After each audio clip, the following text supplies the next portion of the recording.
सवाल है आलोक जी से और समाजवादी पार्टी से। सर, कांग्रेस आमंत्रित कर रही है तो क्यों नहीं जा रहे हैं? क्योंकि यूपी के बिना आप दिल्ली को फतह नहीं कर सकते। क्योंकि आप केसीआर का आमंत्रण पे चले जा रहे हैं तो मैसेज ये जा रहा है विपक्ष बटा हुआ है। और दूसरा सवाल ये है जेडीयू से, समाधान यात्रा निकालने की क्यों जरूरत पड़ी?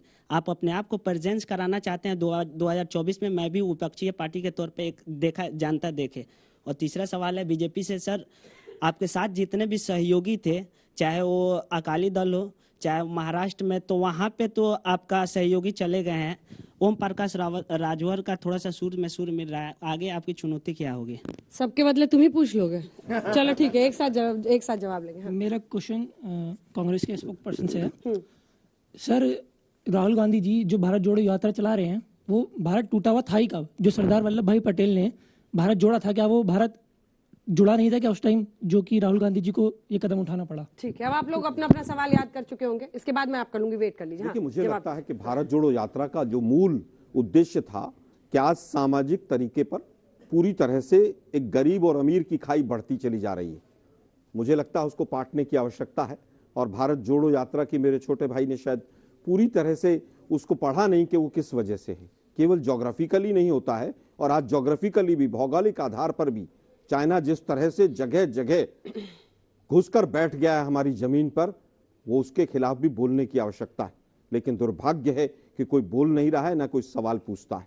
बीजेपी के सांसद जब पार्लियामेंट तक में कहते हैं कि वो अंदर घुस आया है, उसके बाद भी प्रधानमंत्री कहते हैं ना कोई घुसा है, ना कोई घुसा है, ना कोई आया है, ना कोई आएगा। पता नहीं क्या क्या बोला उन्होंने। दूसरी बात, जहां तक बात है भारत जोड़ने की, आज हालत ये हो गई है कि सामाजिक आधार पर, धार्मिक आधार पर, जातिगत आधार पर पूरे देश को इस तरह से बांटकर इन लोगों ने छोड़ दिया है। और बिना एकता के, बिना सौहार्द के, बिना सामाजिक सौहार्द के देश तरक्की नहीं कर सकता है। जहां तक बात अभी अवजिनेश भाई ने कही, इससे पहले कि आप आलोक जी आगे जाएं, एक बार यहाँ पर बच्चों से पूछ लें, आप में से कितने लोगों को लगता है कि भारत जोड़ो यात्रा की जरूरत इस देश में है? हाथ उठाइए। इधर से 1 2 3, इधर से 4 5 6 7 8। एक ने दोनों उठा रखे। 8 लोग 8 लोगों ने हाथ उठाया है आलोक जी। और ये सारे छात्र हैं, अलग अलग स्ट्रीम्स में पढ़ाई कर रहे हैं। एक रैंडम सैंपल है आपके लिए। मैं इसीलिए कह रहा हूं कि जब कोई भी चीज है, कोई भी विषय, लोकतंत्र की खूबसूरती ही ये है कि 8 लोग जो हैं उनका भी महत्व है। लेकिन दुर्भाग्य, जिस तरह से तमाम संवैधानिक संस्थाओं को खत्म करके केवल एक ही संवैधानिक संस्था और एक ही विचारधारा रहे, मोनोपोली के आधार पर, जिसका नाम आरएसएस है, उसी के खिलाफ ये यात्रा है। 8 लोग हों, चाहे 4 लोग हों, चाहे 2 ही लोग समझते हो भारत में भारत जोड़ो यात्रा की आवश्यकता है, उनके मत की कीमत है और कीमत होनी चाहिए। ठीक है, सुधांशु जी।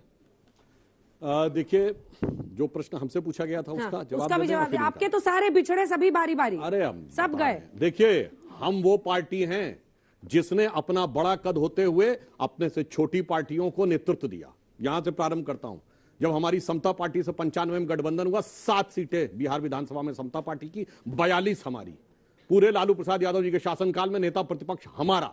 पहली बार जब नीतीश जी ने शपथ ली तो ज्यादा विधायक हमारे, मगर हमने आगे बढ़ाया। उत्तर प्रदेश में हमने बसपा को साथ दिया, 176 विधायक हमारे, 67 उनके।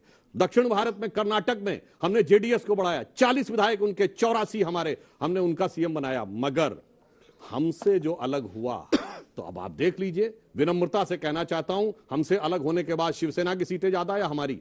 हमसे अलग हुए अकाली दल कहां पे है? हमसे अलग हुए जेडीयू, आज 4थे नंबर की पार्टी बिहार में।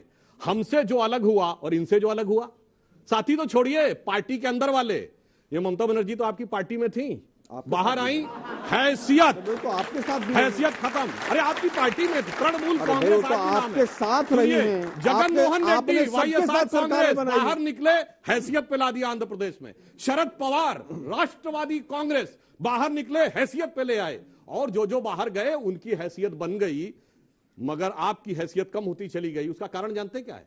भारत जोड़ो की बात करते हैं। जनाब याद करिए, पिछले 25-30 साल इस भारत में क्या दौर चला है? जातियों में तोड़ के रखो। तो बिहार में भूरा बाल निकाल रहा हूं 4 जातियों के नाम, परवल खा रहा हूं 4 जातियों के नाम, तो गुजरात में KHAM खाम 4 जातियों के नाम, तो हरियाणा में अजगर 4 जातियों के नाम, तो किसी में 4 जातियों को जूते मारने के नाम। कितना अच्छा लगता था टूटा हुआ भारत। क्षेत्रवाद में दौड़ के रखो, मराठी और बिहारी की लड़ाई, उत्तर भारतीय मराठी की लड़ाई, कितना अच्छा लगता मैं था। उत्तर देता तमिल और हिंदी की लड़ाई, कितना अच्छा लगता था। अब काशी तमिल संगम हो रहा है, सिखों और हिंदुओं को अलग कर दो, लिंगायत को अलग कर दो, और इतना नहीं, भारत के गौरव के प्रतीक अगर अयोध्या में भगवान राम लला टूटे फूटे स्थान में छप्पर के नीचे बैठे हो तो वो अच्छा लगता था। काशी विश्वनाथ गलियों में होके जाओ तो वो अच्छा लगता था। वो बिखरा हुआ समाज, वो बिखरा हुआ भारत अच्छा लगता था, और बमों के धमाके, आतंकवाद से दहलता हुआ भारत अच्छा लगता था। दिल्ली, मुंबई, गुवाहाटी, पुणे, हैदराबाद, चेन्नई, लखनऊ, बनारस, कहां धमाके नहीं होते थे। चलती ट्रेन में धमाका, चलती बस में धमाका, वो भारत अच्छा लगता था। अब सब कुछ खत्म हो गया तो ये डर लगने लगा, क्योंकि जहां जहां भाषा, क्षेत्र, जाति के नाम पे बांटा, अब वो सब एक होने लगे तो डर लगने लगा। क्योंकि अब जानते हैं क्या हुआ, अरुण गगन पर महाप्रगति का अब ये मंगल गान उठा, करवट बदला अंगड़ाई ली सोया हिंदुस्तान उठा, इसलिए डर लगने लगा।